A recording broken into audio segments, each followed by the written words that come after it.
All Elite Wrestling is coming to St. Louis this Thursday for an episode of Collision. Tickets are available right now at AEWTix.com. And here to talk with us is one of the stars of All Elite Wrestling, Kris Statlander. Thank you so much for being on Gary Talks. Thank you for having me.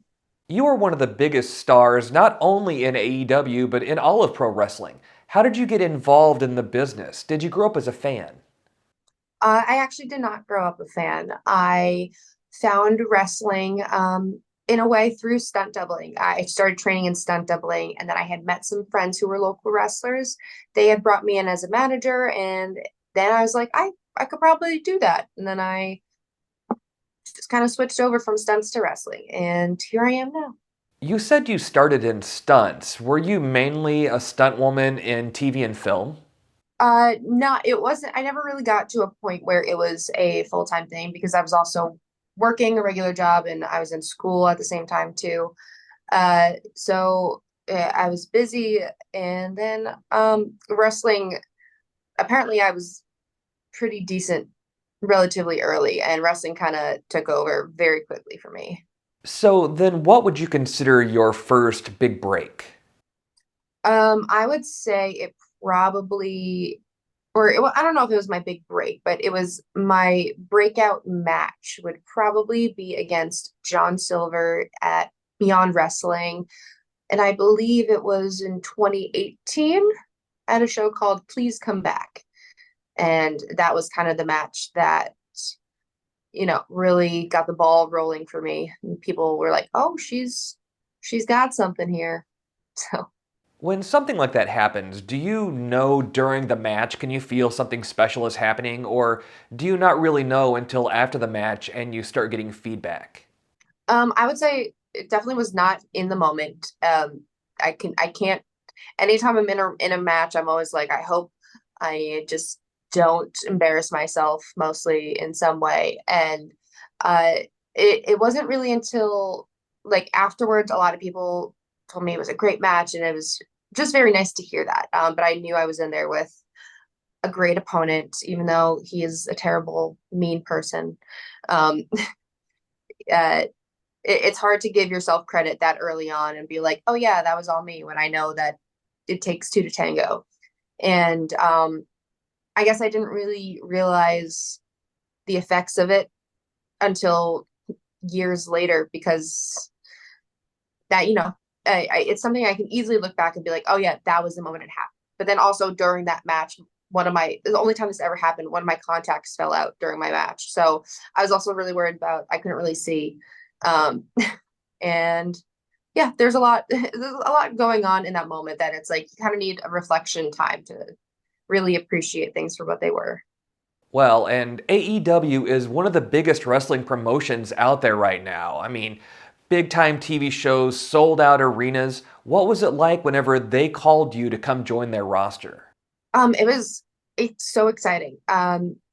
Even if it was just a one-off opportunity just to get the chance to be a part of something so new and so up and coming. And then like it was an honor. And then it was even more of an honor to have them want me to be permanently a part of the team. So I am forever grateful for the day that I was contacted.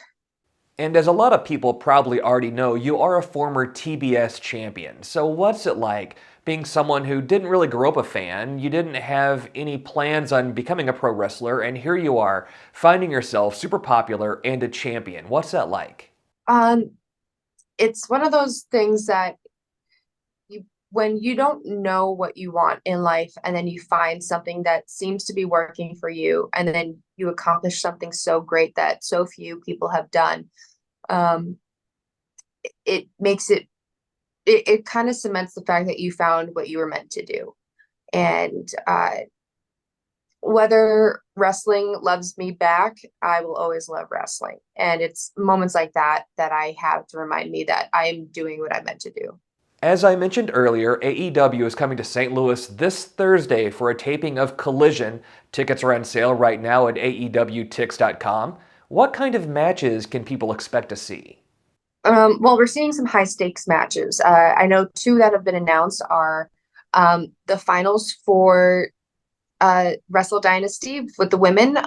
So we're going to see Jamie Hayter versus Willow Nightingale, and the winner of that gets to go to Japan to wrestle at Wrestle Dynasty. So very high stakes match there. And then we also have one of the Continental Classic matches, which is Okada versus the Beast Mortos. And it's, both of those matches are going to be incredible, knowing exactly who those competitors are. And again, high stakes. So a lot of determination, a lot of competition, a lot of people being pushed to their limits, I would say. And you have Okada, who is one of the greatest wrestlers on the planet. And I know a lot of us, we only ever get to see his matches streaming online. So now we have a chance to actually get out and see him in person. What's it like as a fellow wrestler to be able to watch him wrestle day in and day out? It's such a treat because it's not only is this my coworker, but this is someone that I could learn so much from, and then I have access, greatness in real time. And I feel like that with a lot of our roster. There's a lot of people that really just bring the most to every match that they can, and it's so awesome to witness and to be a part of in a way. And then, as far as the other huge match you mentioned, who do you see winning between Jamie Hayter and Willow Nightingale? It's such a toss up. I know both of them very well. I have obviously Willow and I have pushed each other to our absolute limit, so I know how tough she can be. But I also know the type of competitor that Jamie is and how strong and tough and resilient she is. And it could honestly go either way. So I'm not picking a side. St. Louis has always had a huge passion for pro wrestling. It's always been one of the hotbeds for the industry. And I'm sure most fans here, they know all about AEW, they watch the shows, they know all the wrestlers, but on the rare chance that someone isn't familiar with AEW, what could they expect from coming out to see an AEW show live? I mean, they're gonna see, or they're not gonna know what to expect because AEW is a very unpredictable place. So especially when it comes to wrestling, there is nothing quite like seeing a wrestling show live because you are so much a part of the show as we are, and having fans there, and whether it's their first time or their 50th time, they're what make the show better. I think it's something that everybody should experience. So come on out and come hang out with us. Right before talking to you, I checked out AEWTix.com to see what kind of seats were left, and the show is close to being sold out. But there are a handful of tickets available, so everyone, if you're a fan of wrestling, you want to have a good time on Thursday night, you got to get over there right now and buy the tickets before they're gone. Yeah, there's going to be, we don't even know all the matches yet, but the two that we have announced are more than worth it, I would say. Thank you, Kris, for being on Gary Talks. Thank you.